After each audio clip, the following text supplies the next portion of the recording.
సుపరిపాలనలో తొలి అడుగు కార్యక్రమంలో భాగంగా రాష్ట్ర సెట్టిబిలిజ కార్పొరేషన్ చైర్మన్ కుడిపూడి సత్యబాబు గురువారం కాకినాడ రూరల్ తూరంగి గ్రామం నందు పర్యటించి సంవత్సర కాలంలో కూటమి ప్రభుత్వం ప్రవేశపెట్టిన సంక్షేమ పథకాలను అభివృద్ధిని స్థానిక ప్రజలకు వివరించారు. టీడీపీ నాయకురాలు ఎటుకూరి నాగమణి ఆధ్వర్యంలో సుపరిపాలన తొలి అడుగు కార్యక్రమం ఘనంగా నిర్వహించారు. ఈ సందర్భంగా టీడీపీ నాయకులు మాట్లాడుతూ తల్లికి వందనం కింద ప్రతి విద్యార్థికి 15,000, ఎన్టీఆర్ భరోసా పెన్షన్లు, వృద్ధులు వితంతువులకు 4,000, దివ్యాంగులకు 6,000 అందిస్తున్నారన్నారు. పేద కుటుంబాలను ఆర్థికంగా ఆదుకోవటం జరుగుతుందన్నారు. కూటమి ప్రభుత్వ పాలనపై రాష్ట్ర ప్రజలు పూర్తి సంతృప్తిని వ్యక్తం చేస్తున్నారని తెలిపారు. ఈ కార్యక్రమంలో టీడీపీ నాయకులు పెంకే శ్రీనివాస్ బాబా, నరుకుర్తి వెంకటేశ్వరరావు, మట్టా ప్రకాష్ గౌడ్, కంచుమర్తి లావణ్య, కౌజు నెహ్రూ, చీడిగా మాజీ ఎంపీటీసీ గీసాల శ్రీనివాస్, కూటమి నాయకులు తదితరులు పాల్గొన్నారు. రెండో రోజు కార్యక్రమంలో నిన్న మొదలు పెట్టాం. రాజమండ్రి రూరల్లోనే నిన్న 47వ డివిజన్లోని అలాగే ఇంద్రపాలెం గ్రామంలోని చేసాం. ఈరోజు తూరంగి గ్రామంలోనే డ్రైవర్స్ కాలనీలో మొదలెట్టాం. చంద్రబాబు నాయుడు గారు ఏదైతే ఆదేశించారో లోకేష్ గారు ప్రతి డోర్ టు డోర్ వెళ్ళి సమస్యలు ఏమైనా ఉంటే తెలుసుకోమని చెప్పడం జరిగింది. ఆ విధంగా మేము ప్రతి ఇంటికి వెళ్ళడం వాళ్ళే ఇక్కడ మాకు ఈ 5 సంవత్సరాల్లో చాలా బాధలు పడ్డామండి. ఇప్పుడు ఇక్కడికి వచ్చిన తర్వాత ప్రత్యేకించి వాటర్ కూడా వచ్చేది కాదు. కానీ మన ఎన్డీఏ కూటమిలో ఎమ్మెల్యే గారు పంత నానాజీ గారు కూడా ఇక్కడ ప్రత్యేకంగా పైపులు కూడా సరి చేయించడం వల్ల మంచి వాటర్ కూడా క్లియర్గా వస్తుంది. అలాగే ముఖ్యంగా చంద్రబాబు నాయుడు గారు తల్లికి వందనం వేసి ఇప్పుడు ఈ స్కూళ్ళు తెరిచే టైంలో నిజంగా మా నెత్తి మీద పాలు పోసారు ఆయన మహానుభావుడు.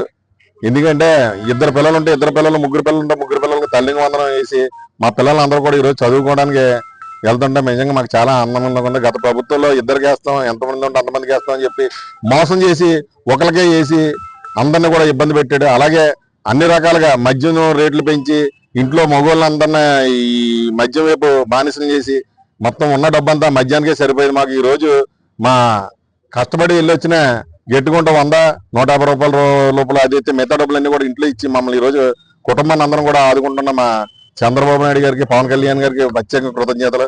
ఏ అయితే సమస్యలు ఉన్నాయని అడిగితే సమస్యలు అయితే ఏమీ లేవు అండి ఖచ్చితంగా. ఎందుకంటే ఇక్కడ ఉన్న లోకల్ నాయకత్వం ఎప్పటికప్పుడు కూడా పరిశీలిస్తున్నారు. అలాగే వార్డు సచివాలయం సెక్రటరీలు కూడా ఎప్పటికప్పుడు వచ్చి ఏ విషయం తెలుసుకుని ఎమ్మటనే పరిష్కరిస్తున్నారు. ఆ ఇబ్బంది అయితే ప్రస్తుతానికి ఏమీ లేదు.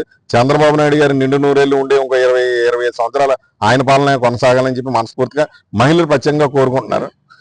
ముఖ్యంగా రేపు రాబోయే రోజుల్లో మన ఆగస్టు 15 నుంచి మహిళా ఆర్టీసీ ప్రయాణం కానించి ఇంకా వివిధ కార్యక్రమాలన్నీ కూడా ఏదైతే సూపర్ 6 మనం ఇచ్చామో అన్నీ కూడా అమలు చేసే దిశగా తెలుగుదేశం పార్టీ ఎన్డీఏ కూటమి ప్రయాణిస్తుంది.